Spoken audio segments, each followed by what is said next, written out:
So this tutorial is what you will use if you don't have a MacBook and you have a ThinkPad or any other type of PC. You're going to copy and paste the link and select Advanced. And I'm using the Google Chrome browser. Then you will select Proceed after that and type in your regular SSO username and password.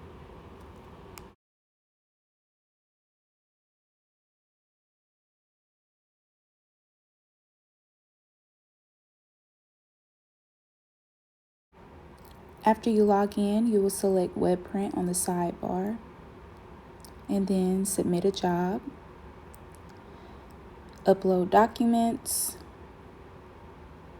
upload from your computer, or you can drag the files and select any document that you want to print.